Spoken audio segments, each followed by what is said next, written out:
School खुलने के दिन देश शहकत के अनुसार स्पिरिट बीस्ट यानी आत्मिक पशु बांटता है। क्लास में फर्स्ट आने वाली मॉनिटर ने बिना झिझक S level heavenly demon silver snake, जबकि लास्ट आने वाले मुझे सिर्फ एक एफ लेवल ब्लैक बियर मिला। लेकिन कुछ ही समय बाद एक्सट्रीम कोल्ड अपोकलिप्स आ गया और ब्लैक बियर के साथ कॉन्ट्रैक्ट करने की वजह से मुझे उसका कोल्ड रेजिस्टेंस टैलेंट मिल गया। वही मॉनिटर की चुनी हुई व्हाइट स्नेक अभी विकसित भी नहीं हुई थी और अपोकलिप्स के पहले ही दिन ठंड से मर गई। जलन में मॉनिटर ने दूसरों के साथ मिलकर ब्लैक बियर को पकाया, यहाँ तक कि मेरे सामने बियर मीट हॉटपॉट भी बनाया। गंभीर रूप से घायल मैं बर्फीले तूफान में गिर पड़ा और दिल में नफरत लिए मरने को तैयार नहीं था। जब मैंने दोबारा आंख खोली तो मैं उसी दिन वापस पहुंच गया जब स्पिरिट बीस्ट चुनना था। जैसे ही मैं पिछले जन्म की तरह ब्लैक बियर लेने जा रहा था, तभी ली यानपिंग अचानक चिल्लाई। वो अपनी सीट से उठी और एक पूरी तरह सफेद चमकदार स्केल्स वाली लिटिल व्हाइट स्नेक को पकड़े हुए मेरे पास आई और बिना कुछ कहे उसे मेरे हाथों में ठूस दिया। फिर तुरंत मुड़कर बॉक्स में रखे लिटिल ब्लैक बियर को उठा लिया, जैसे डर हो कि मैं उसे छीन न लूं। पूरी क्लास हैरान रह गई, यहाँ तक कि क्लास टीचर भी खुश नहीं दिखे। ये व्हाइट स्नेक इस बैच की सबसे शुद्ध ब्लड लाइन वाली थी, जिसकी एंशिएंट ब्लड लाइन कॉन्सेंट्रेशन 80% तक, और कहा जाता था कि ये एंशिएंट हेवनली डीमन पाइथन की वंशज है। टीचर ने कहा कि आधे अधूरे स्पिरिट बीस्ट का चुनाव मजाक नहीं है, ये फ्यूचर ग्रोथ लिमिट से जुड़ा है, जल्दी से एक्सचेंज कर लो। लेकिन ली यानपिंग बोली कि हु वेन को इस व्हाइट स्नेक की उससे ज्यादा जरूरत है। उसकी परफॉर्मेंस अच्छी है, इसलिए वो किसी भी स्पिरिट बीस्ट के साथ स्ट्रॉन्ग बन सकती है, जबकि हु वेन का कल्चरेशन टैलेंट एवरेज है और अगर उसे मिक्स ब्लड लाइन वाला ब्लैक बियर मिला तो उसका भविष्य बर्बाद हो जाएगा। इसलिए वो विलिंगली एक्सचेंज करना चाहती है। ये सुनते ही क्लास में शोर मच गया और सब उसकी निस्वार्थ भावना की तारीफ करने लगे। कुछ लोग बोले कि कल्टीवेशन में सबसे जरूरी दाव हार्ट होता है और उसका दिल बहुत प्योर है। भले ही स्पिरिट बीस्ट वीक हो, उसका फ्यूचर अनलिमिटेड होगा। फिर सबने मुझसे कहा कि जल्दी से उसे थैंक्स बोलो। मैंने साफ मना कर दिया और कहा कि मुझे उसकी फेक काइंडनेस की जरूरत नहीं है, मुझे वही ब्लैक बियर चाहिए। ली यानपिंग की आंखों में एक पल के लिए घबराहट दिखी। उसने ब्लैक बियर को और कसकर पकड़ा और ऐसे देखने लगी जैसे गलती मेरी ही हो। उसने कहा कि मैं उसे टेस्ट मत करूं, वो सच में एक्सचेंज करना चाहती है। लेकिन मैंने कहा ये नाटक मत करो, सच में जरूरत नहीं है।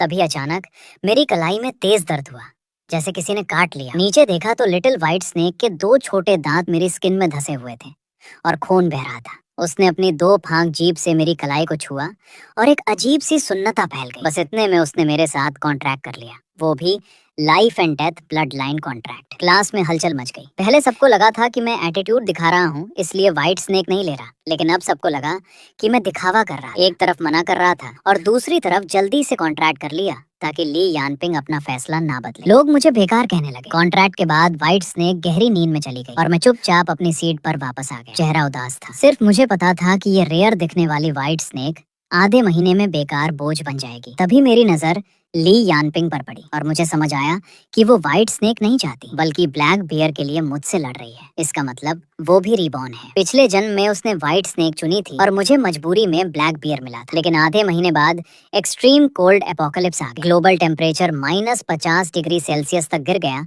और पृथ्वी फ्रीजिंग हेल बन गई। व्हाइट स्नेक अपनी नोबल ब्लड लाइन के बावजूद लंबा ग्रोथ साइकिल होने की वजह से उसी दिन ठंड से मर गई, जबकि ब्लैक बियर मेरी देखभाल में जल्दी एडल्ट स्टेज में पहुंच गया और टैलेंट शेयरिंग एक्टिवेट होते ही मैं एपोकलिप्स में एकमात्र इंसान बन गया जिसे ठंड से डर नहीं था। बाद में मैं एबिलिटी टीम के साथ रिसोर्सेज ढूंढने गया और ली यानपिंग कई बार ब्लैक बियर को बहकाने की कोशिश करती रही ताकि वो कॉन्ट्रैक्ट तोड़कर उसका बन जाए, लेकिन ब्लैक बियर हर बार मना कर देता। बार बार रिजेक्ट होने के बाद वो गुस्से में आ गई और दूसरों से कहा कि ब्लैक बियर का मांस खा लो तो ठंड से बच सकते हो। इसी वजह से एक बार रिसोर्सेज ढूंढने जाते समय उसने कई एबिलिटी यूजर्स के साथ मिलकर मुझे और ब्लैक बियर को मार डाला और उस इंसान खाने वाले एपोकलिप्स में हम उनके खाने का हिस्सा बन गए। अब मैं ठंडी नजरों से ली यानपिंग के हाथ में पकड़े ब्लैक बियर को देख रहा था। पिछले जन्म में हमारा रिश्ता बहुत गहरा था, हम एक दूसरे की जान पर भरोसा करते थे, लेकिन इस जन्म में उसे मुझसे छीन लिया गया। कोल्ड रेजिस्टेंस टैलेंट गया तो गया, लेकिन पिछले जन्म का बदला खून से ही चुकाऊंगा।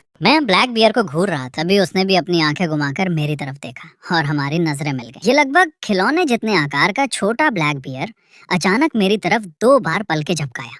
ना 1 बार, ना 3 बार, बल्कि ठीक 2 बार मेरा दिल जोर से धड़क उठा। ये पिछले जन्म में मेरे और ब्लैक बियर के बीच का सीक्रेट सिग्नल था, जिसका मतलब था मुझे निश्चिंत रहने को कहना। ये सोचकर मैंने अनजाने में ली यनपिंग की तरफ एक खुद समझ लो वाली नजर डाली। ब्लैक बियर दिखने में भले ही सीधा साधा और भोला लगे, लेकिन अंदर से पूरी तरह चालाक और शातिर है। मैं अभी ब्लैक बियर के साथ नजरों से बात ही कर रहा था कि अचानक मेरी उंगली को एक ठंडा सा छोटा मुंह पकड़ लेता है। नीचे देखता हूँ तो पता चलता है कि मेरी वही बेकार लिटिल व्हाइट स्नेक, जो बस दिखने में अच्छी है और बाकी किसी काम की नहीं, जाग गई है। तभी मेरे दिमाग में उसकी आवाज गूंजती है, मैं बेकार नहीं हूँ और तुम आदमी। उस काले बदसूरत को मत देखो। मैं दूसरे हाथ से उसके छोटे से सिर को हल्का सा ठोकता हूँ और पूछता हूँ, तुम बोल रही हो? लिटिल व्हाइट स्नेक घमंडी अंदाज में सिर उठाकर मेरी हथेली पर लिपट जाती है और कहती है, मेरा नाम लिंग शियू है आदमी, अगर चाहो तो मुझे क्वीन भी कह सकते हो।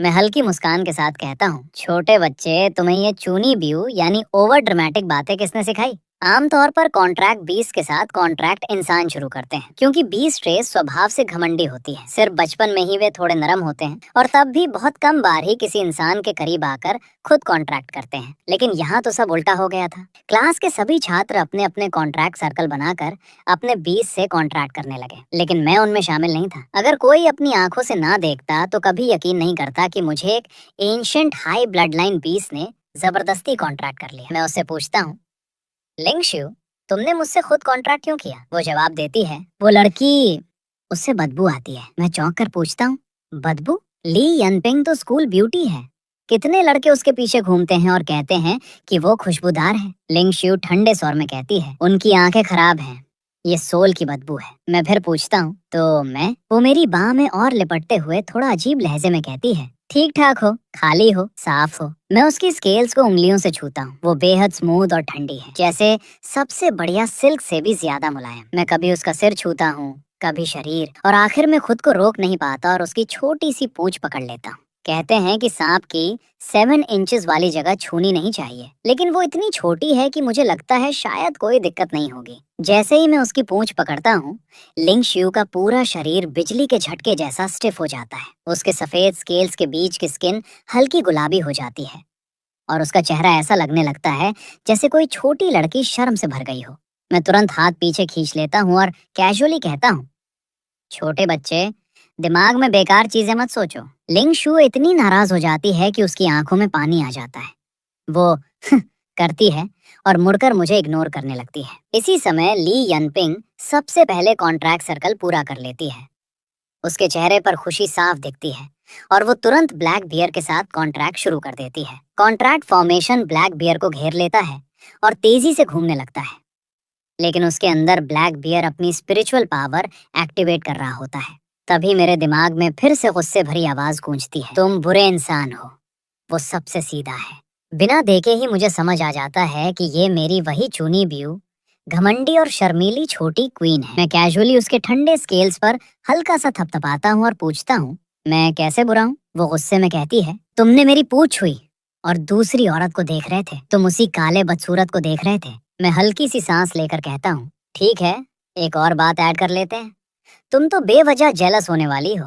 जैसे जैसे क्लास के सभी छात्रों का कॉन्ट्रैक्ट पूरा होता है, टीचर सबको कल्टीवेशन रिसोर्सेज देते हैं। मैं सिर्फ एक स्नैक अपने लिए रखता हूँ और बाकी सब लिंग शियू को खिला देता हूँ। कुल 19 स्नैक्स, और वो एक एक करके सब तुरंत खा जाती है। मैं क्लास से बाहर भी नहीं निकला होता कि सब खत्म हो जाता है। क्लास के छात्र मुझे अजीब नजरों से देखने लगते हैं। कोई कहता है कि हुएन पागल हो गया है, कोई कहता है कि उसने 1 हफ्ते का कल्टीवेशन रिसोर्स सब व्हाइट स्नेक को दे दिया, कोई कहता है कि स्नैक्स धीरे धीरे देना चाहिए, और कोई कहता है कि ये तो खुद के कल्टीवेशन के लिए होता है। यहाँ तक कि कुछ लोग ये भी कहते हैं कि इतनी अच्छी व्हाइट स्नेक इसे मिलकर भी बर्बाद हो गई।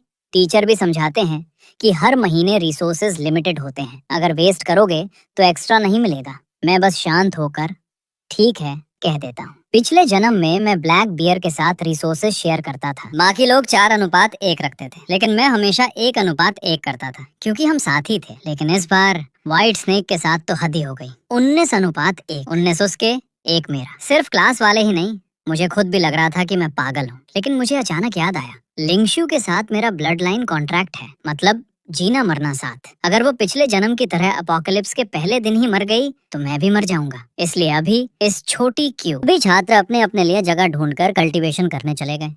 और मैं भी व्हाइट स्नेक को गोद में लेकर बाहर निकल गया। जैसे ही मैं ली यनपिंग के पास से गुजरा, वो अचानक आधा शरीर आगे करके मेरा रास्ता रोककर खड़ी हो गई और धीमी आवाज में बोली कि उसे पता है मैं भी रिबॉर्न हूँ और इस बार ब्लैक बियर से कॉन्ट्रैक्ट करके कोल्ड रेजिस्टेंस पाना उसका ही होना था। मैंने ठंडे स्वर में जवाब दिया कि तो फिर अच्छे से जीना, क्योंकि मैं अभी भी उसे अपने हाथों से खत्म करने का इंतजार कर रहा हूँ। ली यनपिंग की आंखों में एक पल के लिए डर चमका, लेकिन तुरंत ही वो घमंड में बदल गया। उसने कहा कि अब उसके पास ब्लैक बियर है, वो जरूर जिंदा रहेगी और हम दोनों बेकार अपोकलिप्स के पहले ही दिन मरने का इंतजार करें। मेरी गोद में पड़ी व्हाइट स्नेक ने आलस से आंखें उठाकर उसकी तरफ देखा, फिर जीभ बाहर निकालकर उसकी तरफ फुफकार मारी और एक बेहद घिनौनी सड़ी बदबू एक पल में हवा में फैल गई। ली यनपिंग के चेहरे का आत्मविश्वास तुरंत टूट गया और वो चीखती हुई कई कदम पीछे हट गई। मैं हल्का सा हंसा और व्हाइट स्नेक को लेकर आगे बढ़ गया। स्पिरिट बीस्ट पालना एक बॉटमलेस पिट जैसा है और इतने सारे स्नैक्स कहाँ से लाऊं, यही एक बड़ी समस्या थी। मैं उंगलियों से लिंग शू के स्केल्स को हल्के हल्के थपथपाते हुए सोच रहा था कि तभी अचानक मुझे पिछले जन्म की एक बात याद आई। अपोकलिप्स से पहले मीडिया ने एक छोटे स्पिरिट वेन का खुलासा किया था और समय के हिसाब से अभी तक शायद किसी को उसका पता नहीं चला होगा। ये सोचकर मैं तुरंत व्हाइट स्नेक को लेकर गाड़ी से उस जगह की तरफ निकल पड़ा। जब मैं पिछले जन्म के हिसाब से चिन्हित लोकेशन पर पहुंचा तो देखा कि ली यनपिंग मुझसे पहले ही वहां पहुंच चुकी थी। वो एक बड़े परिवार की लड़की थी, उसके पास रिसोर्सेज और कनेक्शंस बहुत थे, मुझ जैसे आम इंसान से कहीं ज्यादा। मैं स्पिरिट वेन के बाहर खड़ा होकर ठंडी नजरों से देख रहा था कि ली यनपिंग 20 से ज्यादा आदमियों के साथ माइनिंग करवा रही थी। व्हाइट स्नेक मेरी गोद में लिपटी हुई एक एक करके निकाले जा रहे चमकदार स्पिरिट स्टोन्स को देख रही थी और लालच में एक लंबी सांस लेकर निकल गई। तभी अचानक एक आवाज मेरे दिमाग में गूंजी, भैया क्या ये आप हो? मैंने तुरंत पहचान लिया, जोंग। मैंने पूछा कि क्या वो टेलीपैथी कर सकता है? उसने बताया कि ली यनपिंग ने उस पर बहुत रिसोर्सेज खर्च किए हैं और उसे अवेकनिंग सोल हर्ब दिया है जिससे वो मेंटल कम्युनिकेशन कर सकता है। उसने कहा कि मैं व्हाइट स्नेक को लेकर पहले कहीं आराम कर लूं और जब सारे स्पिरिट स्टोन्स निकल जाएंगे तो वो मुझे बुलाएगा। मैं एक पल के लिए रुक गया और ब्लैक बियर से मन ही मन बात पूरी की। जैसे ही मैं होश में आया, मेरे सामने एक छोटी नाजुक सी स्नेक फेस मुझे शक भरी नजरों से देख रही थी। लिंग शू मेरे हाथ पर लिपटी हुई थी और उसका घमंडी चेहरा मेरे करीब आ गया था। उसकी ठंडी सांस मेरे चेहरे पर पड़ रही। वो नाराज होकर बोली कि मैंने उसकी नजर बचाकर दूसरी औरत से बात करने की हिम्मत कैसे की। मैंने एक हाथ से उसकी गर्दन पकड़ी और उसे अपने हाथ से अलग किया, फिर दूसरे हाथ से उसके गाल को हल्का सा दबाते हुए कहा कि छोटे बच्चे, शब्दों का सही इस्तेमाल करो। वो तुरंत बोली कि वो गलत नहीं है, क्योंकि मेरी आत्मा में भालू की गंध है, वही काला वाला। ये छोटी स्नेक सच में काफी सेंसिटिव थी। वो आगे बोली कि हेवनली डीमन पाइथन रेस में जिससे ब्लड लाइन कॉन्ट्रैक्ट किया जाता है वही लाइफ टाइम पार्टनर होता है और मैं उस भालू के साथ कोई रिश्ता नहीं रख सकता। मैं थोड़ा अजीब चेहरा बनाकर बोला कि वो अभी इतनी छोटी है, उसे पार्टनर का मतलब भी पता है या नहीं? लिंग शू ने नाराज होकर मेरी तरफ देखा और उसकी पूंछ हिलने लगी। अचानक उसकी ठंडी जीभ मेरे गाल को छू गई। मैं कुछ समझ पाता उससे पहले ही वो जल्दी से पीछे हट गई और धीरे से बोला, मैंने तुम्हें चाटा है, अब तुम मेरे हो गए हो। यहाँ पर मेरा निशान लग चुका है, अब कोई और तुम्हें छू नहीं सकता। तो अब निशान लगाने की जगह भी होती है क्या? मुझे लगता है तुम स्नेक नहीं बल्कि डॉग हो। मैं वहीं खड़ा रह गया, मेरे होंठ हल्के से फड़क गए। स्पिरिट वेन्स का काम ब्लैक बियर को दे दिया। मैंने लिंग शू को उठाया और कार में वापस आ गया। एयर कंडीशनर की हवा खाते हुए मैं तरबूज खाने लगा और कार के सेंट्रल स्क्रीन पर एक मूवी चला दी। थोड़ी देर में मैं नींद में डूबने लगा। जब फिर से उठा तो आसमान पहले ही अंधेरा हो चुका था। जंगल के बीच दूर दराज का इलाका जहाँ बिल्कुल भी रोशनी नहीं थी, चारों तरफ बस खामोश अंधेरा था। वे सभी चले गए थे। नीचे देखा तो लिंग शू सतर्क थी। वो मुझे शिकायत भरी नजरों से देख रही थी। मैं अनजाने में थोड़ा गिल्टी महसूस करने लगा। लिंग शू ने सिर घुमा लिया, कोई एक्सप्लेनेशन नहीं, मैं नहीं सुनूंगी, आज मैं तुमसे बात भी नहीं करूंगी। रात के अंधेरे में मैं व्हाइट स्नेक को गोद में लेकर step by step spirit when की जगह की ओर बढ़ गया। जैसा ब्लैक बियर ने बताया था, वहां के आसपास कोई भी नहीं, सिर्फ एक अरे था जिससे स्पिरिट वेन को छिपाया गया था। व्हाइट स्नेक ने जब मुझे स्पिरिट वेन वाली जगह पर देखा तो वो क्यूरियस थी कि मैं यहाँ क्यों आया हूँ, लेकिन क्योंकि उसने अभी कहा था कि वो मुझसे बात नहीं करेगी, इसलिए क्यूरियोसिटी होने के बावजूद वो होंठ फुलाकर चुप रही। मैं अरे के पास छिप गया। थोड़ी देर में ब्लैक बियर ने अरे खोल दिया और मुझे सिर दिखाया। अब वो बोल भी सकता था। उसने मुझे पंजा हिलाया, गग कहलाई, मेरी गोद में व्हाइट स्नेक ने ब्लैक बियर को देखा और मेरी गोद में ही अपनी स्नेक टंग निकालकर उसकी तरफ एक धमकी भरा खतरनाक एक्सप्रेशन दिया। मैंने तुरंत व्हाइट स्नेक का मुंह बंद कर दिया और ब्लैक बियर की तरफ एक बेबस मुस्कान दी। लिंगशु थोड़ी टेम्पर वाली है। ब्लैक बियर आगे आगे मुझे रास्ता दिखा रहा था। कोई बात नहीं, आपको भी मत डांटो। लेकिन व्हाइट स्नेक की आवाज मेरे दिमाग में गूंज उठी। वो ग्रीन टी है, वो ब्लैक स्किन ग्रीन टी है। मुझे छोड़ दो, आज मैं उसे काट ही डालूंगी। मैं अभी भी जिंदा हूँ और तुम मेरे सामने ही। मैंने ब्लैक बियर के शरीर के चारों ओर हल्की ऊर्जा देखी और व्हाइट स्नेक को जमीन पर छोड़ दी। जमीन पर गिरते ही लिंगशु पीछे मुड़ी और अविश्वास से मेरी तरफ देखने लगी, जैसे उसे बिल्कुल उम्मीद नहीं थी। वो 0.008 मीटर प्रति सेकंड की कछुए जैसी स्पीड से हर स्टेप पर 3 बार पीछे मुड़ते हुए ब्लैक बियर की तरफ बढ़ी।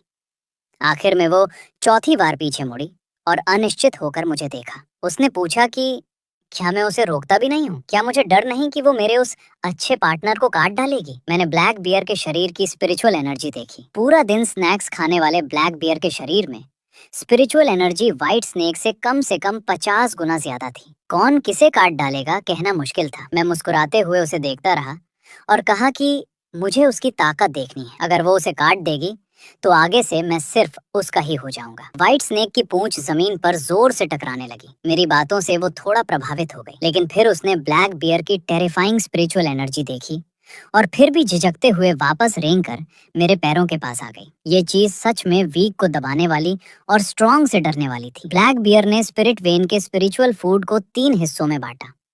अपने लिए बहुत छोटा सा हिस्सा रखा और एक बहुत बड़ा पहाड़ जैसा ढेर अलग रखा। लिंगशु उस बड़े ढेर को देखकर उसकी आंखों में ग्रीन ग्लो आ गया। उसने कहा कि ये ब्लैक स्किन मेरे साथ काफी जेनरस है। ब्लैक बियर ने छोटे ढेर की तरफ इशारा करते हुए कहा कि ये मैं रख लूं, कल्टीवेशन के लिए काफी है। और फिर बड़े ढेर की तरफ इशारा करते हुए कहा कि ये सब जेजे को दे। उसने कहा कि ये ब्लैक स्किन शायद मेरे प्रति इंटरेस्टेड नहीं है।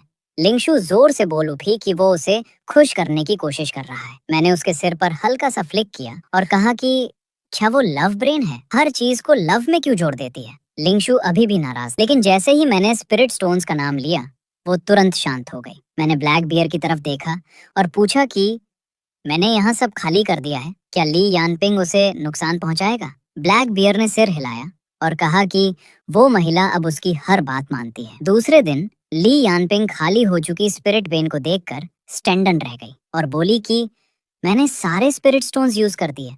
ली यानपिंग जानता था कि 15 दिन बाद एक्सट्रीम कोल्ड अपोकलिप्स आने वाला है और ब्लैक बेयर की स्किल बहुत कीमती होगी। उसने कहा कि ठीक है, वो उसे प्रेशर नहीं देगी। उसने गलत मतलब नहीं कहा था। फिर उसने कहा कि उसे कल्टीवेशन के लिए स्नैक्स चाहिए और जल्दी से और स्नैक्स भेजे जाएं, बहुत ज्यादा नहीं। उसने पूछा कि क्या 10 ट्रक चाहिए? उसने कहा कि बहुत ज्यादा नहीं है, अगर 10 ट्रक लाए जाएं तो शायद वो हायर लेवल स्किल अवेकन कर पाएगा। 10 माइल्स आइस कोल्ड स्किल, जो 10 किलोमीटर एरिया में सभी को कोल्ड से बचा सकता है। ये सुनकर ली यनपिंग की आंखों में ग्रीडी गोल्डन लाइट आ गई। अगर एक्सट्रीम कोल्ड अपोकलिप्स आ गया तो वो पूरे एरिया के लोगों को कोल्ड से बचा सकता है, तो वो अपोकलिप्स की क्वीन जैसी ताकत रखेगा। उसने दांत भींचे और कहा कि ठीक है, 10 ट्रक ही सही। एपोकलिप्स में पैसा सिर्फ कागज होगा। हालांकि उसका परिवार बहुत बड़ा था, लेकिन कोई भी उसकी बात पर भरोसा नहीं कर रहा था। सब उसे मजाक समझ रहे थे कि वो लो लेवल बीस्ट के लिए 10 ट्रक स्नैक्स जुटा रहा है।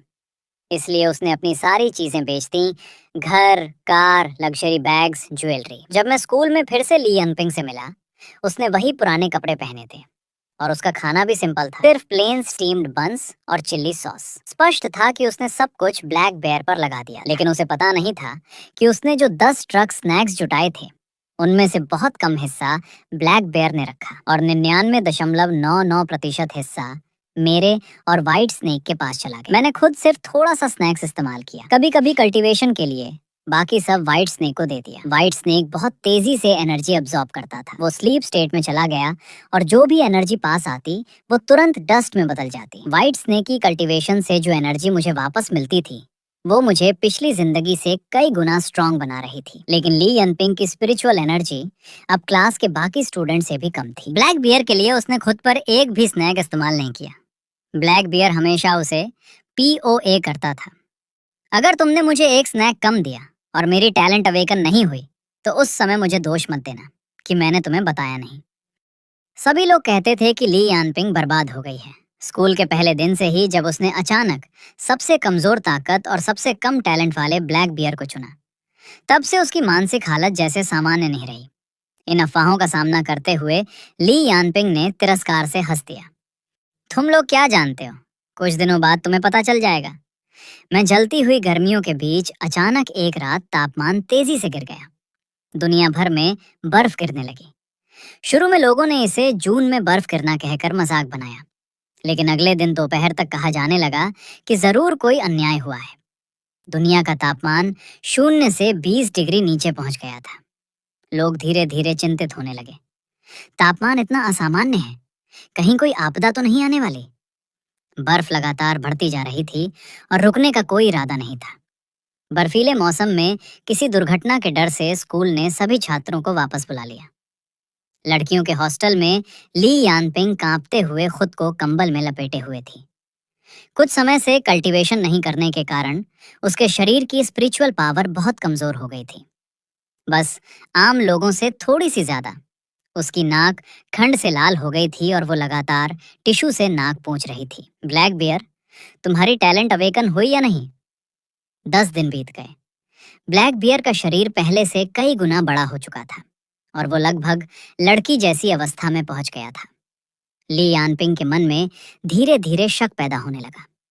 जल्दी मत करो, बस होने ही वाला है। हु वन पिछले जन्म में सिर्फ एक गरीब लड़का था। भले ही वो हर जगह जाकर रूइंस एक्सप्लोर करता था, फिर भी वो ब्लैक बियर को स्नैक सप्लाई करता रहता था। लेकिन वो इस जन्म जितना बिल्कुल नहीं था। मैंने ब्लैक बियर को जो रिसोर्सेज दिए हैं वे कैसे कम हो सकते हैं? तो इस जन्म में मैं जो रिसोर्सेज दे रही हूँ वो पिछले जन्म से कहीं ज्यादा है। फिर ऐसा कैसे हुआ कि पिछले जन्म में ब्लैक बियर अपना टैलेंट अवेकन कर गया, लेकिन इस बार कुछ ठीक नहीं लग रहा?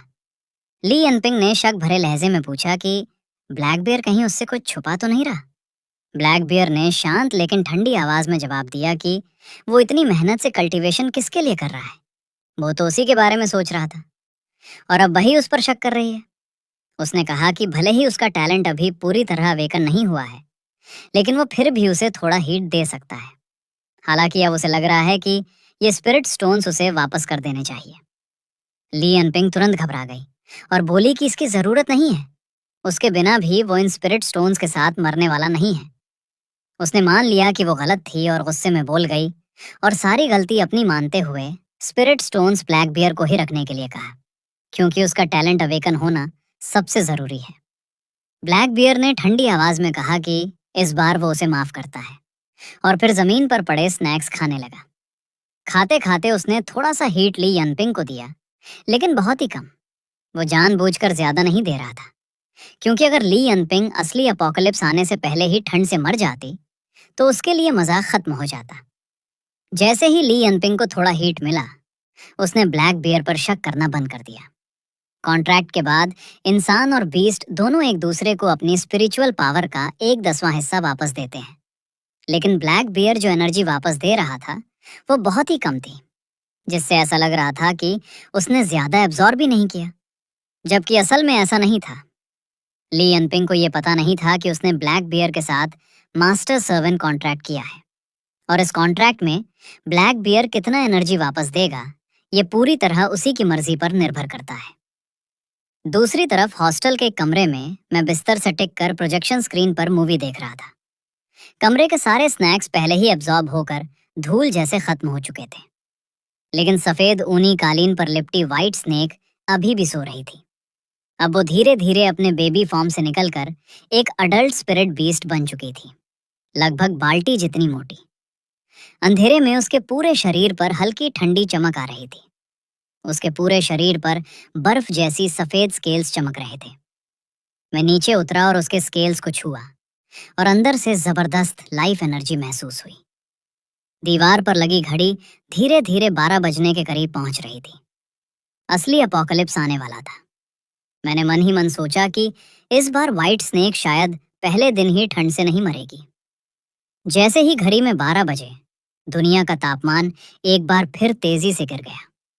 कमरे का थर्मोमीटर दिखा रहा था कि अब टेम्परेचर -50 डिग्री सेल्सियस पहुंच चुका है। मैं कल्टीवेटर हूं और मेरे शरीर की स्पिरिचुअल पावर और व्हाइट स्नेक से मिलने वाली एनर्जी मुझे इस लेवल की ठंड से बचा रही थी। बाहर बर्फ लगातार गिर रही थी, इतनी कि पूरी एक मंजिल जितनी ऊंचाई तक जम गई। तभी क्लास टीचर ने ग्रुप में मैसेज भेजा और सबको अपनी करंट कंडीशन बताने को कहा गया। अगर कोई स्टूडेंट सरवाइव नहीं कर पा रहा हो तो स्कूल तुरंत रेस्क्यू शुरू करेगा। लेकिन एक्सट्रीम कोल्ड की वजह से स्कूल के पास मैन पावर भी कम पड़ रही थी। स्कूल ने इमरजेंसी में वॉलंटियर्स की भर्ती शुरू की और मैंने भी वॉलंटियर बनने के लिए नाम दे दिया। फिर अलग अलग हॉस्टल्स में जाकर स्टूडेंट्स को रिसोर्सेज बांटने लगा। जब मैं गर्ल्स हॉस्टल पहुंचा तो ली अनपिंग के कमरे के सामने से सीधे निकल गया। धीरे धीरे क्लास ग्रुप में स्टूडेंट्स मैसेज करने लगे कि उन्हें रिसोर्सेज मिल गए हैं। तभी ली अनपिंग ने मुझे टैग करके पूछा कि क्या हो रहा है और उसके रिसोर्सेज कहाँ हैं। मैंने सीधे ग्रुप में कुछ फोटोज भेज दिए। वे सभी फोटोज इस बात का सबूत थे कि ली अनपिंग ने पहले ही सुपरमार्केट से बहुत सारा सामान खरीद कर स्कूल में जमा कर लिया था। स्कूल ने पहले ही कहा था कि अब रिसोर्सेज बहुत कम है और बर्फ अभी भी गिर रही है, शायद काफी समय तक नहीं रुकेगी। मैंने ग्रुप में लिखा कि मुझे लगता है रिसोर्सेज उन्हें मिलने चाहिए जिन्हें इसकी सबसे ज्यादा जरूरत है। तुरंत स्टूडेंट्स ग्रुप में बातें करने लगे। कोई कहने लगा कि क्या मॉनिटर को पहले से कुछ पता था। कोई पूछने लगा कि इसने इतना सारा सामान पहले ही क्यों खरीद लिया। ली अनपिंग अचानक मॉरल हाई ग्राउंड पर खड़ी करके जज की जाने लगी। वो फिर मुझ पर भड़क गई और बोली कि मैं भी तो पहले से जानता था, ये नाटक क्यों कर रहा हूँ। तुरंत स्टूडेंट्स ग्रुप में बातें करने लगे। कोई कहने लगा कि क्या मॉनिटर को पहले से कुछ पता था। कोई पूछने लगा कि इसने इतना सारा सामान पहले ही क्यों खरीद लिया। ली अनपिंग अचानक मॉरल हाई ग्राउंड पर खड़ी करके जज की जाने लगी। वो फिर मुझ पर भड़क गई और बोली कि मैं भी तो पहले से जानता था, ये नाटक क्यों कर रहा हूँ। एक्सट्रीम कोल्ड अपोकलिप्स आने वाला है, मैंने भी तो इतना सामान जमा किया है, तो मैं अपना क्यों नहीं बांटता। मैंने 2 खाली इंस्टेंट नूडल बॉक्सेस की फोटो भेजी और कहा कि मुझे नहीं पता वो किस अपोकलिप्स की बात कर रही है, सब जानते हैं मैं गरीब हूँ। मैंने सेल देखकर ये नूडल्स खरीदे थे और अभी अभी सब स्टूडेंट्स को बांट भी दिए हैं। मैंने ये भी लिखा कि जो 10 पैकेट सबको मिले हैं वे सब मेरे पर्सनल रिसोर्सेज से दिए गए हैं। स्टूडेंट्स फिर से ताने मारने लगे। ली अनपिंग जवाब नहीं दे पाई और ग्रुप में चुप हो गई। लेकिन उसने मुझे प्राइवेट मैसेज भेजा और कहा कि अच्छा नाम कमा भी लिया तो क्या, मेरी वो बेकार वाइट स्नेक शायद अभी तक ठंड से मर गई होगी। मैंने उसे एक वीडियो भेजा और पूछा कि क्या वो उसी वाइट स्नेक की बात कर रही है जो आराम से सो रही है। वीडियो में वाइट स्नेक की आंखें बंद थीं, लेकिन उसके शरीर से निकलती स्ट्रॉन्ग स्पिरिचुअल एनर्जी साफ बता रही थी कि वो बिल्कुल ठीक है। ली अनपिंग ने कहा कि ये वीडियो पहले का होगा क्योंकि मेरी बीस्ट इतनी धीरे ग्रो करती है। मैंने जम्हाई ली और रिप्लाई करना बंद कर दिया। भले ही स्पिरिचुअल पावर मुझे प्रोटेक्ट कर रही थी, फिर भी इतनी ठंड में मुझे हल्की सर्दी लग रही थी। मैंने कबर्ड खोला और एक्स्ट्रा ब्लैंकेट निकालने ही वाला था कि अचानक एक गर्माहट भरी एनर्जी मेरे पूरे शरीर में फैल गई। ये एहसास बहुत फेमिलियर था। ये ब्लैक बियर की कोल्ड रेजिस्टेंस शेयरिंग थी। मैंने मन ही मन कहा, आस्यों, हमारे बीच कॉन्ट्रैक्ट नहीं है, फिर भी तुम मुझे टैलेंट शेयर कर सकते हो। उसने जवाब दिया कि उसने 10 mile cold resistance successfully awaken कर लिया है। तभी मुझे अचानक याद आया कि ब्लैक बियर का असली टैलेंट सिर्फ कोल्ड रेजिस्टेंस नहीं था, बल्कि 10 माइल कोल्ड रेजिस्टेंस था। पिछले जन्म में मेरी कैपेबिलिटी लिमिटेड थी और मेरे पास इतने स्पिरिट स्टोन्स नहीं थे कि ब्लैक बियर अपना पूरा टैलेंट अवेकन कर सके। इसलिए उसने मुझे बचाने के लिए फोर्सफुली पार्शियल अवेकन किया था, जिससे मुझे सिर्फ एक वीकर वर्जन मिला था। मैंने पूछा कि ली अनपिंग कैसी है। ब्लैक बियर ने मुझे विजन शेयरिंग दिखाया। उसे पूरा भरोसा था कि स्किल अवेकन होने के बाद उसे ठंड से कोई खतरा नहीं होगा, इसलिए ली अनपिंग ने एक्स्ट्रा ब्लैंकेट्स भी नहीं लिए थे। इस समय वो सिर्फ एक पतली सी चादर में खुद को लपेटे हुए थी। उसका चेहरा ठंड से नीला पड़ चुका था और उसके दांत कांप रहे थे। मैंने पूछा कि उसका कॉन्ट्रैक्ट अभी तक पूरा क्यों नहीं हुआ। तभी ब्लैक बियर अचानक बेड पर कूदा और अपने शरीर से ली अनपिंग को धक्का दे दिया। ठंडी जमीन और उसका जकड़ा हुआ शरीर टकराया। टक! कुछ हड्डियां टूट गई थीं, कितनी ये पता नहीं, और ली अनपिंग दर्द से दांत भींच रही थी। ब्लैक बियर ने ठंडे स्वर में कहा कि एक अच्छी लिया है। ये सुनते ही ली अनपिंग की आंखों में चमक आ गई। वो दर्द भूलकर जल्दी से बोली कि जल्दी अपना स्किल उसके साथ शेयर करें, वरना वो ठंड से मर जाएगी। ब्लैक बियर ने शांत होकर जवाब दिया कि उसने कब कहा कि वो उसे शेयर करेगा? ली यनपिंग गुस्से में बोली कि वो उसकी मालिक है। उसने उसके लिए सब कुछ खर्च कर दिया, इतने सारे स्नैक्स दिए, तभी वो अवेकन हुआ, तो वो उसे शेयर क्यों नहीं करेगा? ब्लैक बियर ने बस कॉन्ट्रैक्ट कहा। ली यनपिंग घबरा गई और तुरंत कॉन्ट्रैक्ट पावर एक्टिवेट करने की कोशिश की, ताकि जबरदस्ती ब्लैक बियर की एबिलिटी ले सके। लेकिन अचानक उसे एहसास हुआ कि वो कॉन्ट्रैक्ट की पावर इस्तेमाल ही नहीं कर पा रही है। ब्लैक बियर ने कहा कि ध्यान से देखो, उन्होंने किस तरह का कॉन्ट्रैक्ट किया है। ली यनपिंग ने कॉन्ट्रैक्ट को ध्यान से जांचा, तो पाया कि उसमें बदलाव किए गए हैं और असल में वो मास्टर सर्वेंट कॉन्ट्रैक्ट था। ब्लैक बियर ने ठंडी आवाज में कहा कि देख लिया, वो उसके स्किल शेयर करने के लायक भी नहीं है। ली यनपिंग जमीन पर पड़ी रह गई, जैसे सदमे में हो। ब्लैक बियर ने कहा कि सिर्फ वो ही रिबॉर्न नहीं हुआ, हु एन भी हुआ है, और पिछले जन्म में उसने दूसरों के साथ मिलकर उन्हें मारा था। अब इस जन्म में वे हिसाब बराबर करेंगे। ली यनपिंग डर गई, लेकिन फिर बोली कि अगर वो रीबॉर्न भी हो गया तो क्या? उसने उस बेकार वाइट स्नेक से कॉन्ट्रैक्ट किया है, और जैसे ही वो मर जाएगी, वो भी ब्लड लाइन कॉन्ट्रैक्ट की वजह से मर जाएगा। ब्लैक बियर ने और बात करना जरूरी नहीं समझा और वहां से चला गया। एक्सट्रीम कोल्ड के आने के बाद दुनिया का टेम्परेचर अब पब्लिक नहीं किया जा रहा था, जैसे पिछले जन्म में हुआ था। इलेक्ट्रिसिटी सिस्टम, वाटर सप्लाई और नेटवर्क सब पूरी तरह बंद हो गए। उस रात बहुत से लोग कभी नहीं जागे। 5 दिन बाद स्कूल की व्यवस्था पूरी तरह बिगड़ गई। कई स्टूडेंट्स के पास रिसोर्सेज खत्म हो गए और वे दूसरों के हॉस्टल में घुसकर खाना छीनने लगे। मेरे कमरे के बाहर भी कुछ स्ट्रांग स्टूडेंट्स आ गए। मैंने अपनी ताकत का हिसाब लगाया। ब्लैक बियर की कोल्ड रेजिस्टेंस और वाइट स्नेक से मिलने वाली एनर्जी के साथ मैं टीचर्स से भी कमजोर नहीं था, इसलिए मुझे कोई डर नहीं था। बाहर दरवाजा जोर जोर से पीटा जा रहा था। मैंने हाथ में स्पिरिचुअल पावर जमा कर ली, लेकिन उससे पहले ही मेरे कमरे से एक जबरदस्त एनर्जी बाहर फैल गई। सिर्फ आवाज से ही अंदाजा लग गया कि बाहर लोग गिर पड़े होंगे। वाइट स्नेक अभी भी कालीन पर लिपटी थी, आंखें बंद थी, लेकिन एक ठंडी दबाव भरी आवाज मेरे कमरे से बाहर फैल गई और दरवाजे के बाहर खड़े लोग डरकर भाग गए। मैंने उसके सिर को हल्के से छुआ और पूछा कि लिंगशु, क्या वो जागने वाली है? उधर ली यनपिंग के हॉस्टल में भी कुछ लोग घुसने आए, लेकिन ब्लैक बियर ने सबको भगा दिया। उसकी मौजूदगी की वजह से ली यनपिंग अभी जिंदा थी, लेकिन ज्यादा समय नहीं। वो जमीन पर पड़ी थी और उसकी टूटी हड्डियों से बदबू आने लगी थी। जब भी वो बेहोश होने लगती, ब्लैक बियर उसे थप्पड़ मारकर जगा देता। उसकी याददाश्त तेज थी और वो बदला नहीं भूलता था। उसने पिछले जन्म के उन सभी लोगों को ढूंढ निकाला जिन्होंने मिलकर उन्हें मारा था, और उन्हें एक एक करके खत्म कर दिया। बाकी लोगों से उसका कोई दुश्मनी नहीं थी, इसलिए उसने पूरे स्कूल में अपनी एबिलिटी एक्टिवेट कर दी। अचानक सभी के शरीर में एक हल्की गर्माहट फैल गई, जैसे किसी ने सुरक्षा दे दी हो। यहाँ तक कि मरने के करीब ली यनपिंग को भी थोड़ी गर्मी महसूस हुई। लेकिन ये उसके लिए ब्लेसिंग नहीं थी, बल्कि मौत को और तेज करने वाली थी, क्योंकि उसके शरीर के अंदर कई अंग पहले ही डैमेज हो चुके थे। ठंड की वजह से उनका सड़ना धीमा था, लेकिन अचानक गर्मी मिलने से सब कुछ तेजी से बिगड़ने लगा। वो जमीन पर पड़ी पड़ी धीरे धीरे हिलने की कोशिश कर रही थी। अगली सुबह मुझे अपने शरीर पर एक अजीब सी गर्माहट महसूस हुई। आंख खोलकर देखा तो कोई मुझे कस कर लिपटा हुआ था। वो एक बेहद खूबसूरत लड़की थी। उसकी त्वचा चमकदार, बाल बर्फ जैसे सफेद और चेहरा किसी चित्र जैसा था। मैं हल्का सा हिला तो उसने धीरे से आंखें खोली। उसकी आंखों में हल्की चांदी जैसी चमक थी। उसकी पहचान मुझे समझ आ गई, लिंगशु। उसके होंठों पर हल्की मुस्कान आई। वो मेरे ऊपर झुक गई। उसकी ठंडी लेकिन हल्की गर्माहट वाली मौजूदगी मुझे घेर रही थी। उसने धीमी ठंडी आवाज में कहा कि आदमी, क्या उसने उसे याद किया? मैंने उसे शांत होकर देखा और कहा कि तो आखिर वो जाग ही गई। वो हल्के से हंसी और बोली कि क्या वो उसकी चिंता कर रहा था?